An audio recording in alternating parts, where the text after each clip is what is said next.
Assalamualaikum warahmatullahi wabarakatuh. Assalamualaikum ya malik zaman wa ya imam al-makan wa ya qa'imam bi amri rahman wa ya warisal kitab wa ya naiba rasulillahi sallallahu alaihi wasallam ya man minas sama'i wal ardi aidatuhu ya man ahla waqtihi kullu ma'ailatuhu ya man yunazzalu gawthu bi da'watihi wa yudaru dhur'u bi barakatihi wa rahmatullahi wa barakatuh. Al-Fatihah. A'udzu billahi minasyaitonir rajim. Bismillahirrahmanirrahim. Alhamdulillahirabbil alamin arrahmanir rahim maliki yaumiddin. Iyyaka na'budu wa iyyaka nasta'in. Ihdinas siratal mustaqim. Siratal ladzina an'amta 'alaihim ghairil maghdubi 'alaihim waladdallin. Amin. Alhamdulillahirabbil alamin. Allahumma shalli wa sallim ala sayyidina Muhammadin wa ala alihi wa sahbihi ajmain. Ilahi anta maksudi wa ridhaka matubi'atini mahabbataka wa ma'rifatak. Kehadapan Kanjeng Nabi Muhammad sallallahu alaihi wasallam dan seluruh ahli silsilah Thariqah Qadiriyah Naqsyabani Mansuriyalaya, khususnya Guru Agung Pangersa Bahas dan seluruh para alim ulama, para hujat yang dimuliakan oleh Allah, khususnya para wakil talqin Pangersa Bahas yang hadir di forum hari ini.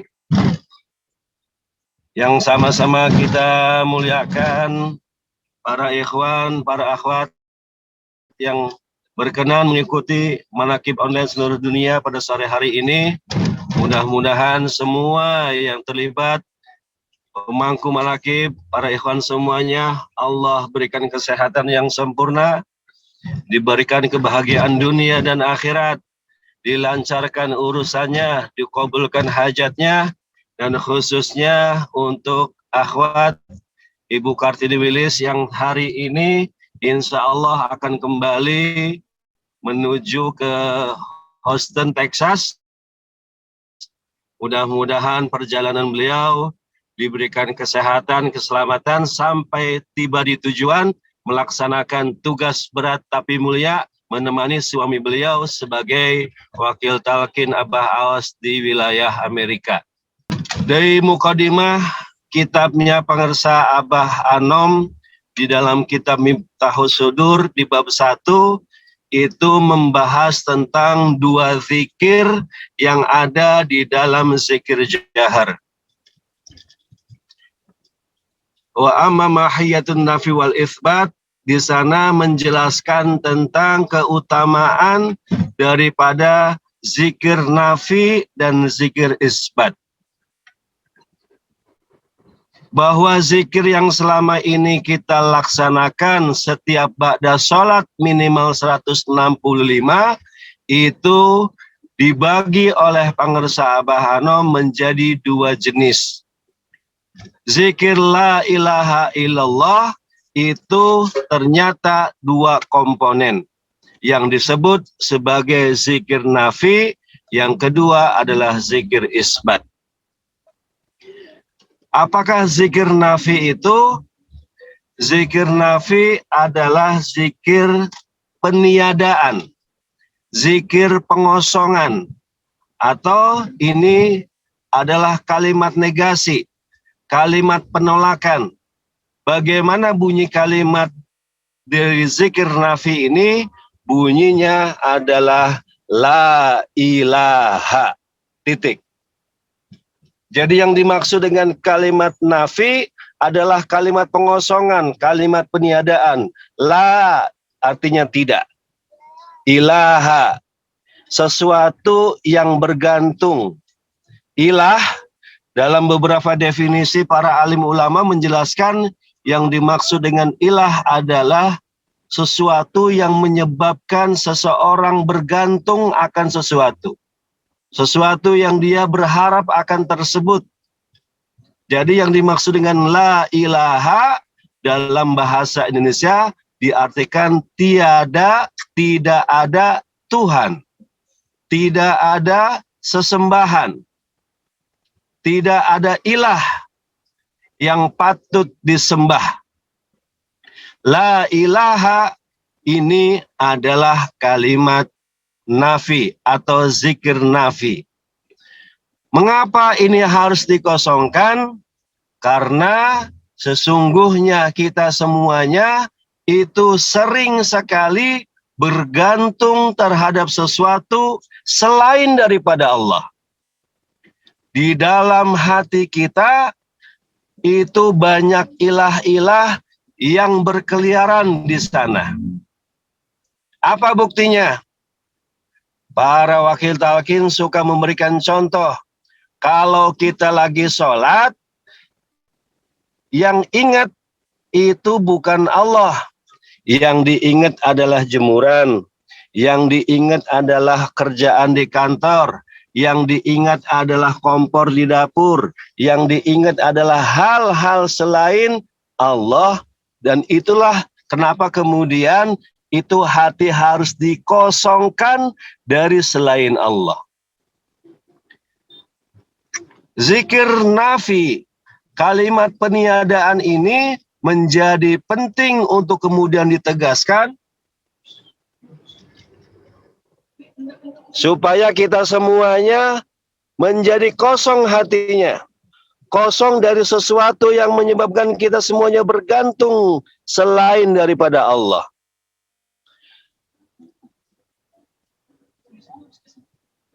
Kalimat nafi inilah yang kemudian menjadi penting hukumnya bagi kita semuanya manusia untuk mengosongkan sesuatu yang bergantung kita kepada selain Allah. Harus tidak ada di dalam kolbu kita sesuatu yang kita berpaling dari Allah. Setidaknya ada 3 unsur yang menyebabkan manusia berpaling dari Allah. Unsur yang pertama adalah urusan harta. Yang kedua urusan tahta. Dan yang ketiga adalah urusan wanita atau laki-laki. Inilah 3 unsur yang menyebabkan manusia sering berpaling dari Allah. Kalimat nafi wajib diucapkan oleh kita, para pengamal kalimat tauhid, kalimat pengesaan, karena dengan mengucapkan kalimat nafi ini kita ingin menegaskan, ingin mengafirmasi, ingin mengokohkan dalam diri kita bahwa kita semuanya tidak bergantung kepada sesuatu selain daripada Allah saja. Maka ketika dalam kolbu kita sudah tidak ada lagi ilah-ilah yang berkeliaran, maka ditetapkanlah kalimat yang kedua yang disebut dengan zikir isbat. Isbat adalah pengokohan, isbat adalah penetapan. Menetapkan apa? Menetapkan satu nama saja yang ada dalam kolbu kita, yaitu Allah. La ilaha adalah zikir nafi, illallah adalah zikir isbat. Jadi zikir nafi isbat adalah perpaduan sebuah proses di mana kita semuanya manusia yang selama ini bergantung kepada selain Allah, maka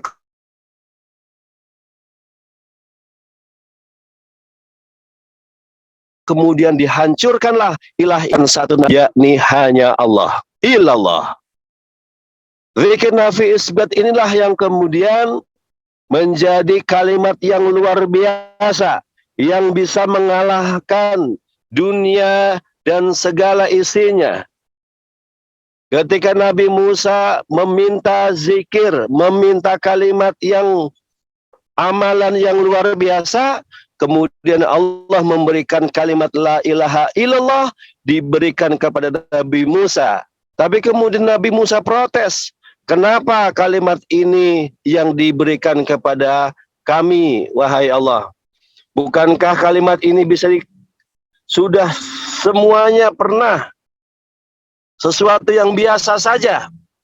Kemudian Allah menjelaskan bahwa kalimat ini kalau misalkan kemudian ditaruh di sebuah mizan, di sebuah timbangan yang di bagian satunya diisi dengan bumi segala isinya, langit segala isinya, dan kemudian ditaruh kalimat la ilaha illallah di timbangan satunya, maka niscaya kalimat la ilaha illallah lebih berat dibandingkan dengan dunia, dengan seisinya, alam semesta dan seisinya. Inilah dahsyatnya kalimat la ilaha illallah yang di dalamnya ada zikir nafi dan isbat.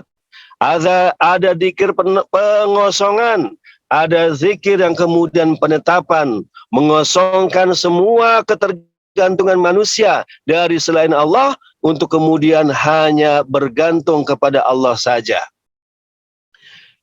Para ikhwan dan akhwat yang dimuliakan oleh Allah, disinilah kemudian mengapa pentingnya kalimat nafi dan isbat itu dikumandangkan, didawamkan, dibacakan setiap detiknya, setiap ba'da sholat, untuk menegaskan bahwa hati kita itu selalu saja goyah, selalu saja kosong, selalu saja lupa dengan sesuatu yang tergoda oleh selain Allah. Karenanya mursyid kita, guru kita mengajarkan supaya kita semuanya istiqomah. Supaya apa? Supaya kolbu kita selalu terjaga. Supaya lisan kita selalu mengucapkan kalimat yang utama. Kalimat zikir yang paling afdal. Karena zikir inilah yang nantinya akan membuat kita semuanya menetapkan diri kita untuk selalu bersama Allah saja.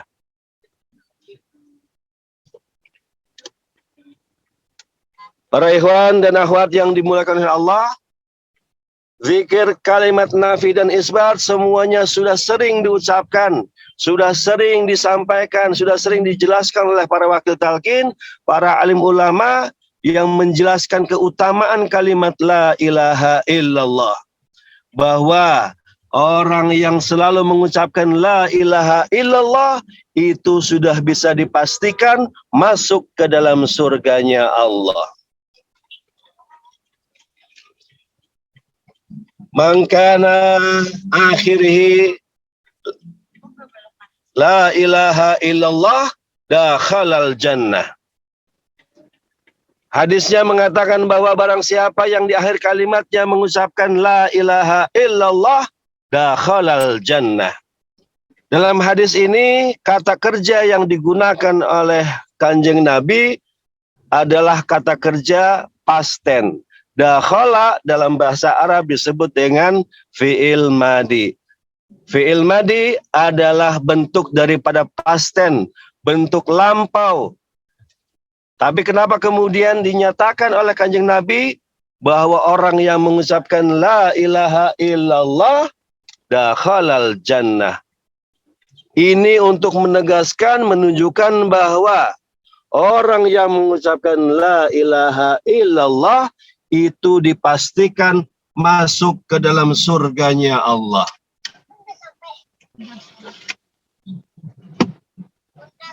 Inilah jaminan bahwa Kanjeng Nabi Muhammad ingin menggaransi para pengamal la ilaha illallah itu sudah masuk surga duluan sebelum surga itu diberikan ketika perpisahan antara ruh dengan jasad. Inilah satu bukti betapa kita semuanya para pengamal kalimat la ilaha illallah mendapatkan jaminan yang luar biasa dari Allah dan Rasulnya. Kita tidak usah khawatir, kita tidak usah takut bahwa kita semuanya tidak akan mendapatkan apa-apa. Justru dengan kita mengamalkan kalimat la ilaha illallah secara mudawamah, secara istiqomah, terus menerus, kita semuanya akan diberikan jaminan kesehatan zahir dan batin. Kesehatan zahir dan batin yang kemudian buahnya kita semuanya dipastikan masuk ke dalam surganya Allah Subhanahu wa taala. Alhamdulillah. Para ikhwan dan akhwat yang dimuliakan oleh Allah, disinilah kita semuanya sering mendengar dawuhnya guru agung kita semuanya, pengarsa Abah Aus, bahwa Abah mengatakan sehina-hinanya orang yang sudah ditalkin itu pasti selamat.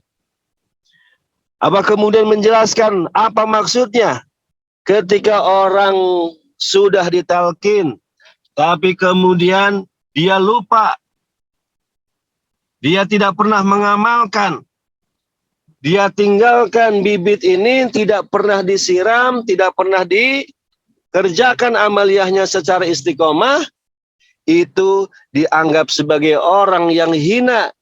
Tetapi sehina-hinanya orang tersebut, guru kita mengatakan alhamdulillah dia selamat. Dia sudah tertanam di dalam hatinya ada Ismul A'zam, ada nama yang agung, yang itu adalah kalimat isbat yang dizikirkan di dalam hati oleh kita semuanya. Inilah guru kita pun kemudian memberikan jaminan bahwa kita semuanya jangan mau menjadi orang yang hina saja, walaupun kedudukannya itu pasti selamat. Karena kita semuanya bercita-cita bahwa kita semuanya juga ingin berkumpul dengan para nabi, berkumpul dengan orang-orang yang soleh, khususnya berkumpul dengan guru kita, ayah ruhaniyah, orang tua ruhaniyah, supaya kita semuanya kemudian mendapatkan keistimewaan, yaitu digolongkan sebagai orang-orang yang didekatkan kepada Allah, yaitu adalah golongan muqarrabin. Mudah-mudahan kita semuanya diakui oleh guru kita, sehingga kita semuanya kemudian bisa mengamalkan zikir ini dengan istiqomah, dan sehingga kita semuanya akhirnya itu kembali berkumpul dengan Allah, kembali kepada Allah bersama la ilaha illallah, yang kalimat ini kita zikirkan setiap harinya, setiap saatnya. Mudah-mudahan kita semua istiqomah dan kita semuanya bisa bersama-sama lagi, tidak hanya di dunia, tapi kita semuanya pada jamaah yang hadir di sini, kita berkumpul mendapatkan menu yang luar biasa, mendapatkan tempat yang luar biasa, kedudukan yang luar biasa sebagai golongan orang-orang yang muqarrabin, orang-orang yang didekatkan bersama guru kita semuanya dekat dengan Allah. Mudah-mudahan bermanfaat. Di ceramah yang singkat ini, mohon maaf apabila banyak kekurangan, banyak kesalahan. Sekali lagi mohon dibukakan pintu maaf yang seluas-luasnya. Billahi taufiq wal hidayah. Wassalamualaikum warahmatullahi wabarakatuh.